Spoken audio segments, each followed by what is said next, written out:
श्री शिवाय नमस्तुभ्यम। आज बारी है श्रावण मास महात्म्य के 22वें अध्याय की। सनत कुमार बोले, हे प्रभु, आपने श्रावण मास के अनेक व्रतों और धर्मों का वर्णन किया, लेकिन अभी भी मेरी जिज्ञासा है कि शांत होती ही नहीं।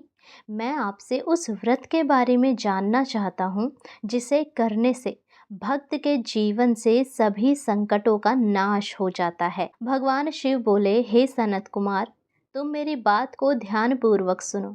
श्रावण मास में कृष्ण पक्ष की चतुर्थी तिथि को सभी वांछित फल देने वाला संकष्ट हरण नामक व्रत करना चाहिए।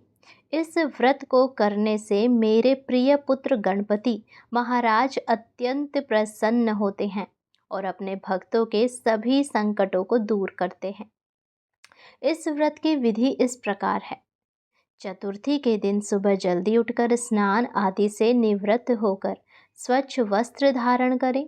फिर हाथ में जल लेकर संकल्प करें कि हे भगवान गणेश, मैं आज चंद्र उदय तक निराहार रहूँगा और रात्रि में आपकी पूजा करके भोजन करूँगा।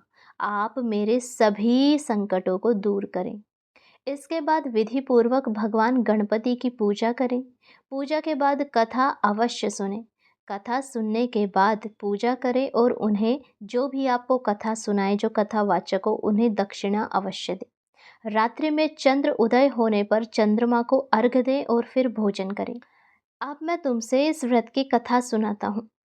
प्राचीन काल में एक राजा था जिसका नाम सत्यरथ था। वह अत्यंत धार्मिक और न्यायप्रिय राजा था।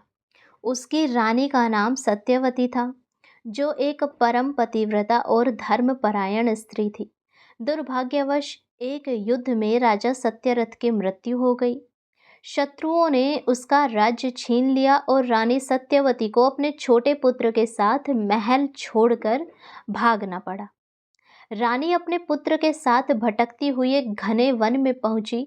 वे भूख और प्यास से व्याकुल थे। एक दिन रानी की भेंट एक लोमश ऋषि से हुई। ऋषि ने रानी को दुखी देखकर उसका परिचय पूछा। रानी ने रोते हुए अपनी दुखभरी कहानी सुनाई। रानी की व्यथा सुनकर ऋषि का हृदय द्रवित हो गया। उन्होंने रानी को श्रावण मास में आने वाली कृष्ण पक्ष की चतुर्थी तिथि को संकष्ट हरण व्रत की सलाह दी। ऋषि ने रानी से कहा, हे देवी, इस व्रत को करने से भगवान गणपति प्रसन्न होते हैं और भक्तों के सभी संकटों का नाश करते हैं। अब रानी सत्यवती ने श्रद्धापूर्वक ऋषि की बात मानी और उस व्रत को करने का संकल्प लिया। जब गणेश चतुर्थी का दिन आया तो रानी ने विधि विधान से भगवान गणेश की पूजा की। उसने दिन भर निराहार रहकर व्रत का पालन किया और रात्रि में चंद्र उदय होने पर पूजा करके भोजन किया। इस व्रत के प्रभाव से भगवान गणेश रानी पर प्रसन्न हो गए और उसके जीवन के दुख दूर होने लगे। कुछ समय बाद रानी का पुत्र वन में खेल रहा था। तभी उसे एक स्थान पर दबा हुआ खजाना मिला। वह उस खजाने को लेकर अपनी माँ के पास आया। उसी दौरान पास के राज्य के राजा की कोई संतान नहीं थी और वह एक योग्य उत्तराधिकारी की तलाश में था।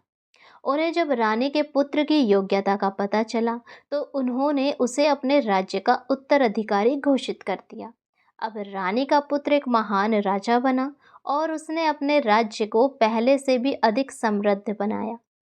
इस प्रकार संकट हरण व्रत के प्रभाव से रानी के सभी संकट दूर हुए और उसे जीवन में अपार सुख समृद्धि प्राप्त हुई।